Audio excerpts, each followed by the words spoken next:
If you are getting a divorce and you live in one of 41 states here in the good old US of A, you're going to hear the words equitable distribution when you sit down with your lawyer, accountant, or CDFA, known as a Certified Divorce Financial Analyst, to discuss the numbers.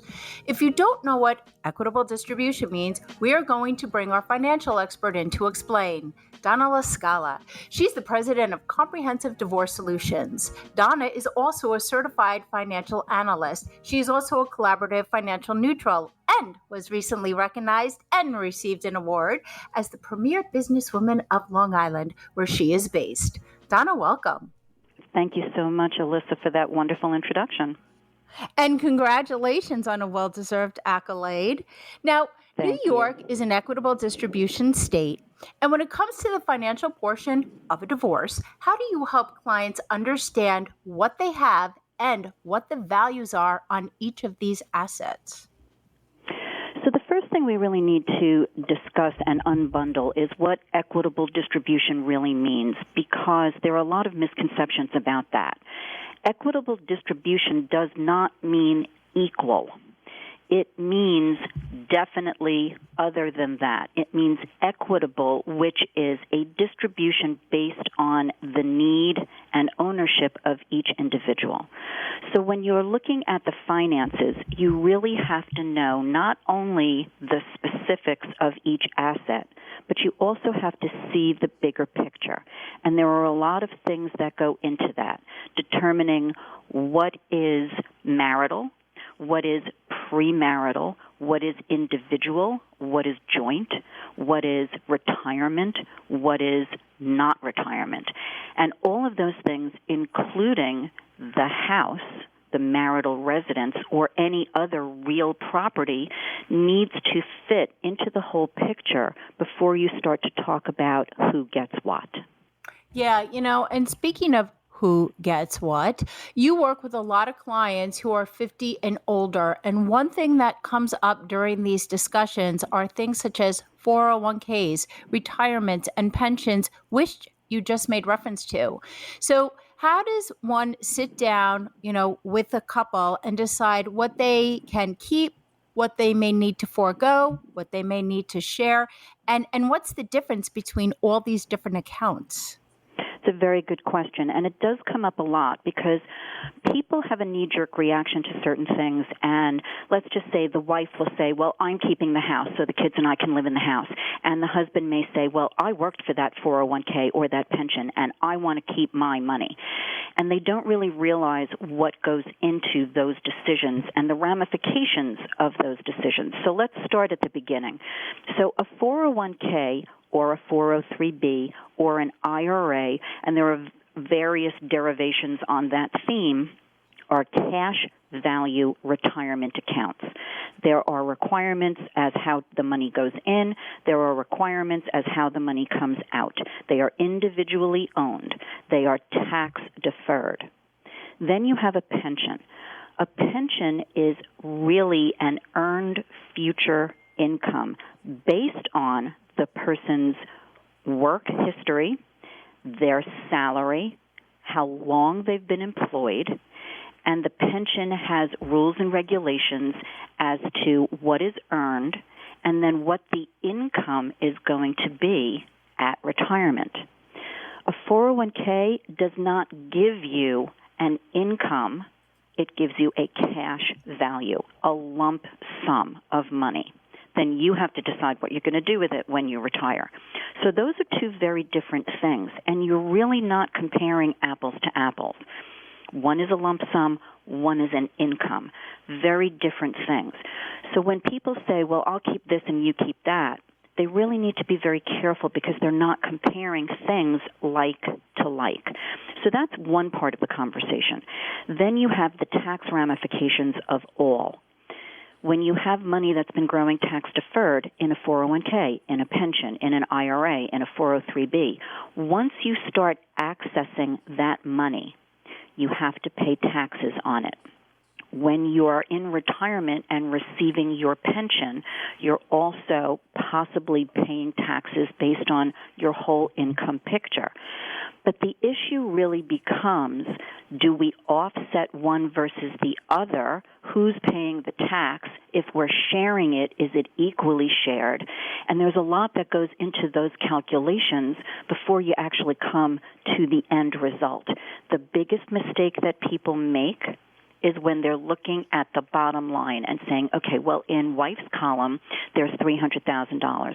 In husband's column, there's $300,000. The problem is those two $300,000 buckets may not be equal because of the tax situation, because of a lot of other things that go into it. And as you and I were discussing the other day, when you're looking at a picture, there used to be an art school known as pointillism, and it was little dots that make up a big picture.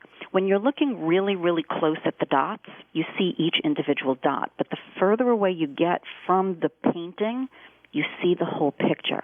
And people sometimes get lost in the dots, and they can't see the whole picture, and it's very, very important to be able to do so.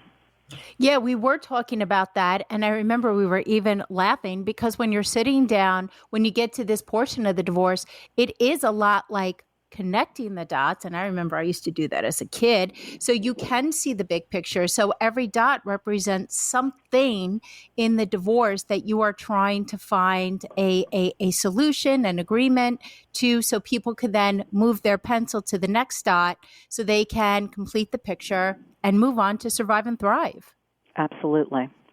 Now, absolutely. It is a lot like connecting the dots, and you have to know the path to take. You don't want to get stuck in the maze. Yeah, and one thing that keeps coming back, a conversation that we've had with you a few times, but it keeps coming back because I keep hearing about it, is dividing the assets. And the one thing everybody wants, the marital residence. And, having said that, you may also be talking about brokerage accounts, and the market had a very good year last year.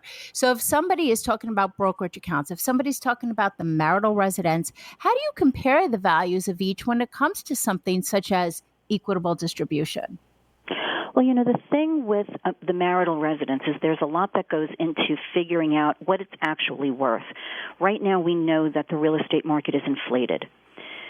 If you bought a house 20 years ago and you have a house now, what was your base value when you bought it? Did you put in any capital improvements? Those raise your base value, your cost basis. So when you go to look at the value of your house and you have a mortgage, you're really talking about the capital that's in that house. Like if you were going for a home equity line of credit, they would see what the capital was. Value of the house, less mortgage. It's that number in between that actually represents your working capital. The thing is, though, that you have to keep in mind that when you're a married couple, if you go to sell the house, you have a $500,000 exemption from taxes. If you sell it as an individual, it goes down to $250,000. So that's something to also take into account, what's going to happen to that house. Then you look at brokerage accounts. And as you said, if the market had a really good year, that's one thing. If the market had a really bad year, that's another.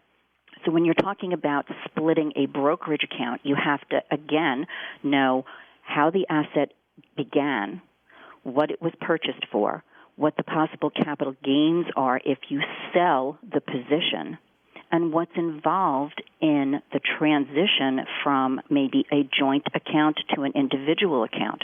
Are there certain stocks within that account that have more capital gains than others? You certainly don't want to do an equitable distribution where one member of the marriage gets all the stocks that have capital gains and the other one does not. That would not be equitable. So that there's a lot that goes into it, but most often the mistake that's made has to do with taxation after the fact. And a lot of people don't even think about that when they say, okay, I'll take this. What's the ramification after you receive it? And the marital residence is an even bigger decision because we're seeing a lot of times where one spouse alone does not qualify for a mortgage and cannot really maintain the house. And then you have to start talking about what other assets are available that might offset the spouse's ability to stay in the house. Is there something that can be done? And if not, if neither one can afford to refinance and keep the house, buy the other one out, that's a whole nother discussion. So it's not as simple as column A and column B, oh, they look even, you go on your merry way, we're done. It is very, very complicated. And if you don't have the right team in place and you don't have the correct professionals who know all the intricacies of beginning, middle, and end of the process, you can really make some crucial mistakes. Yeah, and that's why it is so important to have a team. And when you're looking to put together that team, because I know we're running out of time, so I want to quickly ask, what kind of credentials should you look for when you're trying to find a financial expert? Well, it depends what you're trying to accomplish. If you're going through a divorce, it really would behoove you to find a certified divorce financial analyst, CDFA. If you're looking to invest the assets after you receive them, well, then a registered financial consultant, a CFP, someone along those lines will help you do that. If you're really worried about the taxation issues, again, you consult with a CDFA or a really good CPA, and sometimes a forensic CPA is the person that you need. So again, you need to know what your outcome is onto deciding who you need on your team, and it could be all of those. Well, I know everybody's going to need you on their team. So for people who want to get in touch with you, how do they do that? 516-218-6919 is my office number, and I'm happy to help. We know you are, which is why Donna was just awarded the Premier Businesswoman of Long Island. Again, well deserved. Don't go anywhere. We'll be right back after this break. At Comprehensive Divorce Solutions, Donna LaScala provides the tools for people to deal with assets, debts, equitable distribution, and retirement in divorce negotiations. We hold your hand during and after the divorce process, providing a roadmap of what happens next and into the future. Divorce is difficult whether you're initiating it or not. It's fraught with emotion. When you deal with emotions, you are not dealing with logic, making it more difficult to decide what to do with your money. Hiring a professional to assist you in walking down the money path is crucial to avoiding potentially costly mistakes. Donna's goal is to make sure that each individual knows how they are going to be able to survive and thrive during and after divorce. As a CDFA-trained mediator and collaborative financial neutral, Donna helps people get unstuck and move forward towards their post-divorce future. Call Donna LaScala at 516-218-6919, 516-218-6919.